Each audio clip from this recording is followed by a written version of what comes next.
Language test IELTS এ করা কিছু সাধারণ ভুল। আইএলটিএস বা international English language testing system হচ্ছে ইংরেজি ভাষার দক্ষতা যাচাইয়ের জন্য আন্তর্জাতিকভাবে স্বীকৃত একটি পরীক্ষা। যাদের মাতৃভাষা ইংরেজি না, এই পরীক্ষা মূলত তাদের জন্য। সাম্প্রতিক সময়ে বিশ্বের প্রায় 140টি দেশের বিশ্ববিদ্যালয়গুলোতে এই পরীক্ষার স্কোর গ্রহণ করছে। এই পরীক্ষায় সবাই অংশ নিতে পারেন, কোনো শিক্ষাগত যোগ্যতার প্রয়োজন হয় না। এখানে বয়সেরও কোনো বাধ্যবাধকতা নেই। বাংলাদেশে আইএলটিএস পরীক্ষা পরিচালনাকারী অন্যতম প্রতিষ্ঠান ব্রিটিশ কাউন্সিল। আইএলটিএস স্কোর বিদেশের বিভিন্ন বিশ্ববিদ্যালয়ের উচ্চশিক্ষার আবেদনের একটি গুরুত্বপূর্ণ অংশ। আইএলটিএস স্কোর আবার অনেক দেশে অভিবাসী হিসেবে গমনের যোগ্যতা হিসেবে গ্রহণ করা হয়। ইংরেজি ভাষার দক্ষতা সনদ হিসেবে আইএলটিএস স্কোর নানান ক্ষেত্রে ব্যবহার করা হচ্ছে। যুক্তরাষ্ট্র, ইউরোপের অনেক দেশের বিশ্ববিদ্যালয় ও শিক্ষা প্রতিষ্ঠানে আইএলটিএস স্কোর গ্রহণ করা হচ্ছে নিয়মিত। আইএলটিএস পরীক্ষার এক্সামিনারদের ক্যারিয়ার থেকে জানা যায় যে ল্যাঙ্গুয়েজ টেস্টের 8টি শাখার বিভিন্ন ক্ষেত্রে পরীক্ষার্থীরা কিছু সাধারণ ভুল করে থাকে। যে ভুলগুলো পরীক্ষার্থীদের উপর এক্সামিনারদের বিরক্তির কারণ হতে পারে যে কোনো সময়ে। সেরকমই কিছু পয়েন্ট নিয়ে আজ আমরা আলোচনা করব। স্পিকিং টেস্টের সময় খুব বেশি কথা বলা বা শো অফ করা। কিছু ছাত্র পরীক্ষায় প্রবেশ করে এমনভাবে যেন তাকে খুব গুরুত্বপূর্ণ কোনো কাজে পাঠানো হয়েছে। তারা যতটা সম্ভব কথা বলবে এবং প্রতিটি সুযোগে কথা বলার চেষ্টা দেখাবে। এক এক্সামিনারের ভাষ্যমতে, আমার কাছে এমন পরীক্ষার্থীরা এসেছিল যাকে পরবর্তী প্রশ্নটি জিজ্ঞাসা করা প্রায় অসম্ভব ছিল, কারণ তারা আমাকে তাদের জীবনের গল্প বলতে চাচ্ছিল যখন আমি জিজ্ঞাসা করতে চাচ্ছিলাম আপনার নাম কি। সমস্যা হলো এটি পরীক্ষককে বিরক্ত করে, কারণ এটি অত্যন্ত লজিক্যাল এবং অবশ্যই তাকে তার সমস্ত প্রশ্নের উত্তর নির্দিষ্ট সময়ের মধ্যেই জানতে হবে। এটি সত্যিই আপনার সাবলীলতাকে আঘাত করতে পারে। আপনি যদি প্রতিটি বাক্যের শেষে এবং এর যোগ করে কথা বলতে থাকেন, তাহলে আপনার ফ্লুয়েন্সি স্কোরটা ওয়ান লাইনের চার্টের চেয়েও দ্রুত কমতে শুরু করবে। নিজের মতো করে স্বতঃস্ফূর্তভাবে ইংরেজিতে কথা বলার সাধারণ মানকে আইএলটিএস পরীক্ষায় গুরুত্ব দেওয়া হয়। এক এক দেশের মানুষের ইংরেজি ভাষার উচ্চারণ এক এক রকম। শব্দ ও বাক্যের শুদ্ধ উচ্চারণ, সঠিক ও স্পষ্ট ইংরেজি ভাষায় কথা বলা ও জানার বিষয়টি স্পিকিং টেস্টে গুরুত্ব পায়। স্পিকিং টেস্টে খুব কম কথা বলা, খুব বেশি কথা বলা এবং শো অফ করার চেয়েও খারাপ হলো খোলের মধ্যে আপনি নিজেকে আটকে রাখা, কারণ আপনি লাজুক প্রতিক্রিয়া দেখাচ্ছেন এবং খুব কম কথা বলছেন। এক্সামিনারের ভাষ্যমতে, আমার কাছে এমন প্রার্থী রয়েছে যারা প্রতিটি প্রশ্নের জন্য সহজ শব্দ বা একক বাক্য দিয়ে উত্তর দিয়েছেন। এক্ষেত্রে কি হয়, পরীক্ষককে আপনার একটি বিষয় জানতে আরও বেশি করে প্রশ্ন জিজ্ঞাসা করতে হবে এবং আপনাকে সঠিক স্কোর দেওয়ার জন্য যথেষ্ট সময় আপনার কথা শুনতে হবে, যা আপনি অবশ্যই চান না। এটি অবশ্যই আপনার সাবলীলতাকে ক্ষতিগ্রস্ত করবে, কারণ আপনি আপনার উত্তর পরীক্ষককে বোঝাতে পারছেন না।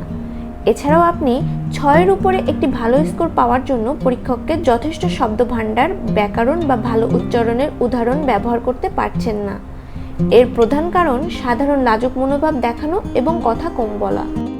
আইএলটিএস ট্রিভিয়ার উপর খুব বেশি ফোকাস করা। আইএলটিএস সম্বন্ধে পরীক্ষার্থীরা যেসব সাধারণ প্রশ্ন করে তার মধ্যে রয়েছে, আমি কি ট্রু ফলসের পরিবর্তে টি বা এফ লিখতে পারি? কতজন লোক আমার লেখার পরীক্ষা করবে?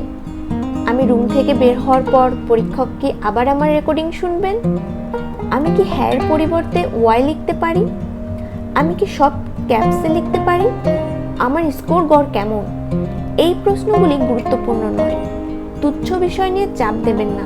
সম্পূর্ণ শব্দ লিখুন, এটি কোনো অতিরিক্ত সময় নেয় না। কঠোর অধ্যয়ন করা কিন্তু ফল না পাওয়া। এমন অনেক ছাত্র আছে যারা বছরের পর বছর এবং ডলারের পর ডলার আইএলটিএস অধ্যয়নের জন্য ব্যয় করে, কিন্তু একই স্তরে থাকে বলে মনে হয়। তারা কষ্ট করে পড়াশোনা করছে কিন্তু উন্নতি করছে না। কেননা দুটি কারণ আছে। প্রথমটি হলো তারা পরীক্ষার কৌশলের দিকে মনোনিবেশ করেছে, তাদের ইংরেজি উন্নতির দিকে নয়। দ্বিতীয় কারণ হলো আপনি একবার ইন্টারমিডিয়েট লেভেলে পৌঁছালে আপনার ইংরেজি মালভূমি টাইপ মনে হবে, স্কিল হুট করে বাড়বে না। এখনো কিন্তু উন্নতি ভালো হচ্ছে, কিন্তু আরো ধীরে ধীরে, তাই আপনার মনে হতে পারে আপনি উন্নতি করছেন না।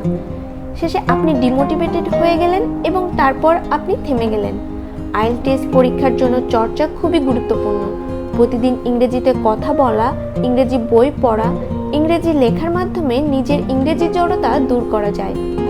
আইএলটিএস পরীক্ষার জন্য কোচিং বা কোনো শিক্ষা প্রতিষ্ঠানের গাইড কখনোই বাধ্যতামূলক নয়। অফলাইন ও অনলাইনে এখন অনেক ওয়েবসাইট ও বই পাওয়া যায়। কার্যকর প্রস্তুতি ও কয়েক মাসের পরিকল্পনা করে আইএলটিএস পরীক্ষায় কাঙ্ক্ষিত স্কোর অর্জন করা সম্ভব। যারা আগে পরীক্ষা দিয়েছেন, ইংরেজি ভাষায় দক্ষ, তাদের কাছ থেকে পরামর্শ নিয়েও পরীক্ষা ভীতি কাটিয়ে ওঠা সম্ভব। বন্ধুদের সঙ্গে গ্রুপ স্টাডি করে ইংরেজিতে কথা বলার চর্চাও বেশ উপকারী। ক্লাস প্রেজেন্টেশন বা মক টেস্ট দেওয়ার মাধ্যমে ইংরেজির জড়তা কাটানো যেতে পারে। ইংরেজি শেখা একটি ম্যারাথন এবং আপনি সবচেয়ে কঠিন পর্যায়ে আছেন।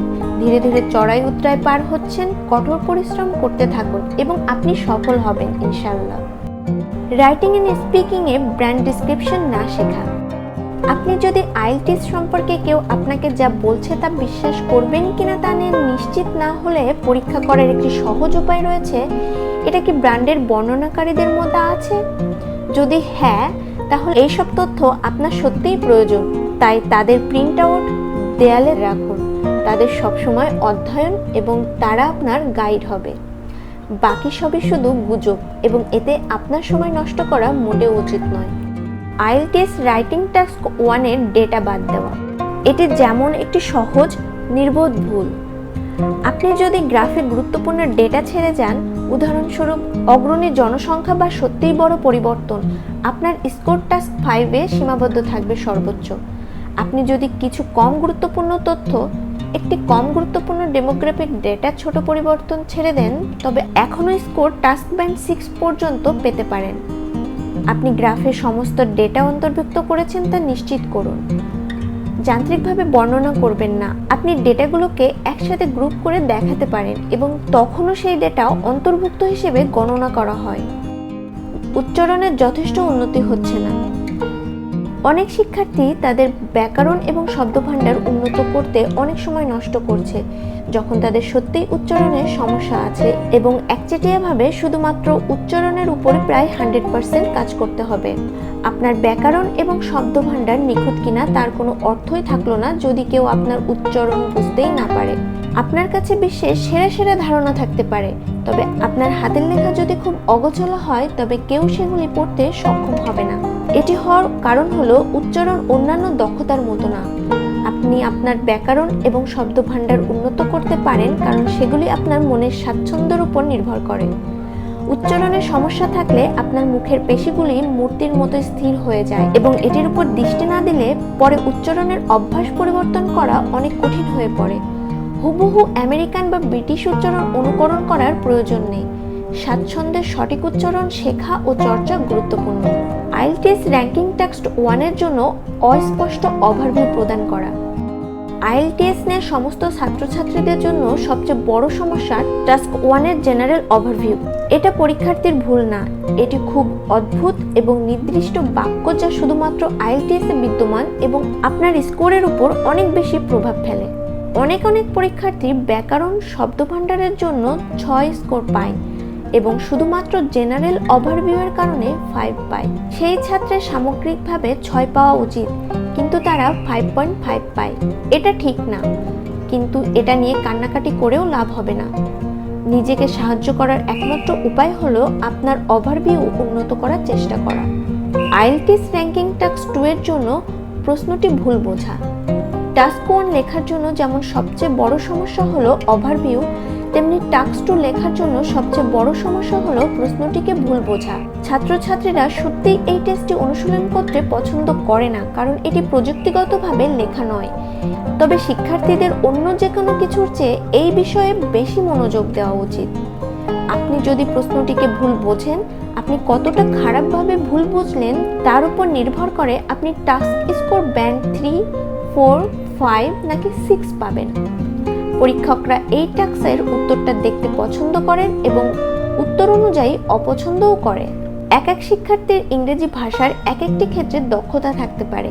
কেউ ভালো ইংরেজি বলেন, কেউ ইংরেজি ভালো লেখেন, আবার কেউ ভালো ইংরেজিতে কথা বললেও একাডেমিক ইংরেজিতে দুর্বল। আইএলটিএস পরীক্ষায় ভালো 8 স্কোর করতে অনেক দিন ধরে ইংরেজি জানাটাই যথেষ্ট নয়। আইএলটিএস পরীক্ষায় অন্য সব পরীক্ষার মতোই চর্চার মাধ্যমে স্পিকিং, লিসেনিং, রাইটিং ও রিডিং বিভাগে দক্ষতা আসে। কেউ ইংরেজি ভালো জানেন না এটার অর্থ এই নয় যে কোনো দিনই তিনি ইংরেজি শিখতে পারবেন না। ইংরেজি শেখার অনেক সুযোগ আছে। ইংরেজিতে কথা বলার চর্চা করা, আইএলটিএস পরীক্ষার উপযোগী রাইটিং ও রিডিং বিভাগের অনেক বই আছে, সেগুলো পড়া, সিনেমা দেখা, বিবিসি শোনা, টেলিগ্রাফের মতো সংবাদ মাধ্যম নিয়মিত পড়ার মাধ্যমে ইংরেজি ভাষায় দক্ষতা অর্জন করা যায়। আশা করা যায় এভাবেই আপনি আপনার গন্তব্যে পৌঁছাতে পারবেন।